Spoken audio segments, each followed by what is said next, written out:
Hey,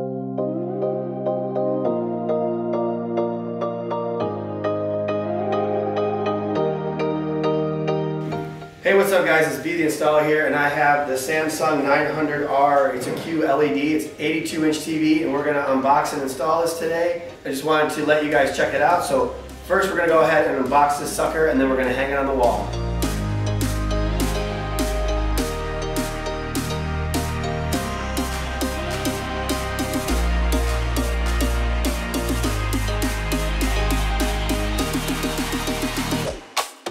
So we got the accessory kit here, manual, remote, got the power cord, and we got the fiber optic cable that goes with the One Connect box. So we can set this aside for now.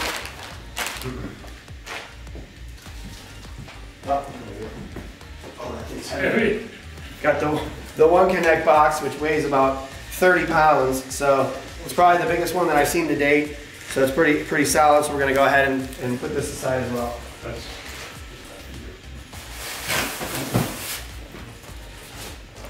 Similar to the frame TV, it has this no gap wall mount, but it has two of them, which is kind of weird. I think they could probably get away with one in the middle, but they have two. You got to space it out properly and everything, so a little more complicated, but still, it's their TV, not mine, so like that.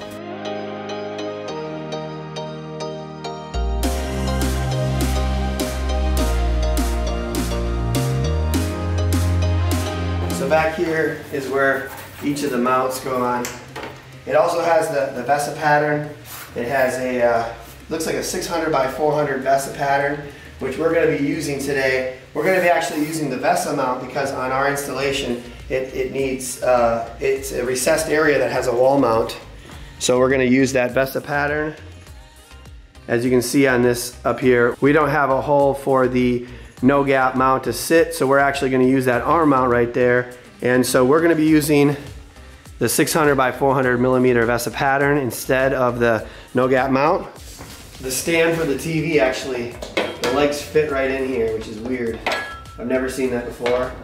I think that might be a little bit of a over design maybe. I think once you put this on the wall, I don't think you're going to want the legs attached to the back any longer. But all right, I'm going to grab the brackets off the other TV. So if you're going to use the no gap wall mount, then there's specific instructions on how to do that. If you're going to use your own mount, or if you have an existing mount like this TV that we are replacing had, what you basically have to do is measure the distance from the bottom of the TV up to where the bracket will attach to the wall plate.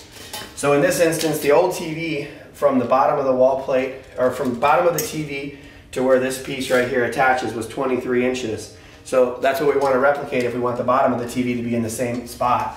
So we're going to go ahead and we're going to attach this bracket to this plate, or we're going to attach the bracket to the back of the TV and make sure that from the bottom up to this mark right here is 23, because the client wants the TV to be in basically the same spot. So I'm going to try to go ahead and get this to 23, 23, 24, 22, somewhere in that range, and then we will attach.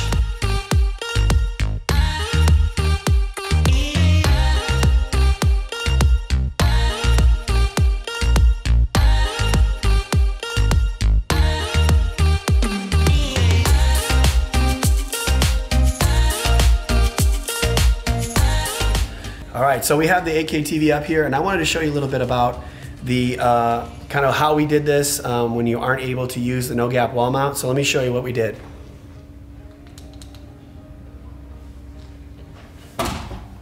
So as you can see, as I said before, we used the brackets that were already on the wall, and because this TV was an 82-inch and the other one was like a 75-inch, and the whole pattern was a little different on the other TV, we actually had to move the mount up 3 inches so that, as you can see this, the front of the TV ended up being kind of at the same spot relative to the sound bar. So it's pretty awesome, by the way. The TV is amazing.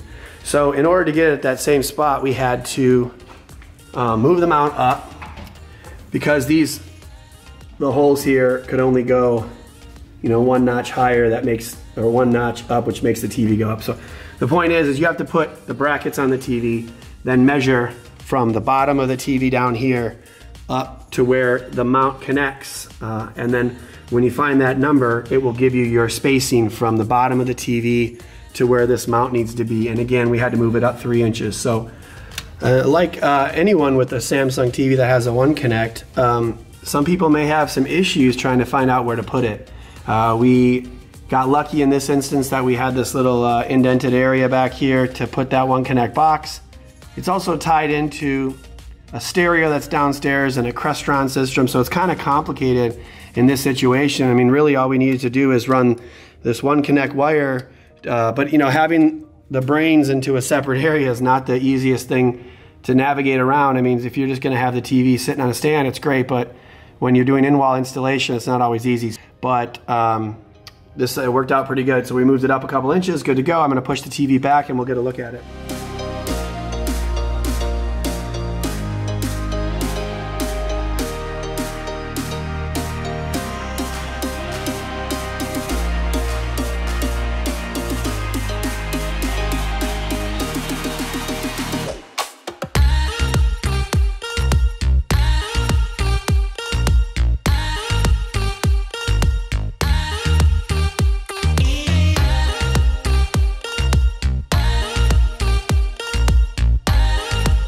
Let me know down in the comments what you think about 4K versus 8K.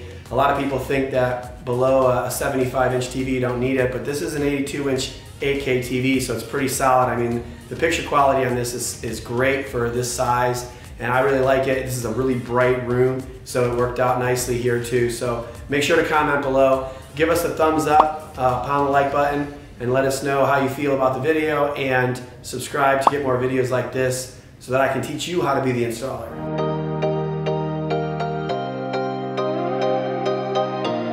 Check out the San Diego view on this install here. One of the great things about doing installs in San Diego is I get to see these fantastic views. This is looking down from La Jolla down to Pacific Beach. Pretty awesome. See if I can zoom in a little bit. Looks amazing. Love to be at the beach. And we got a nice infinity pool here.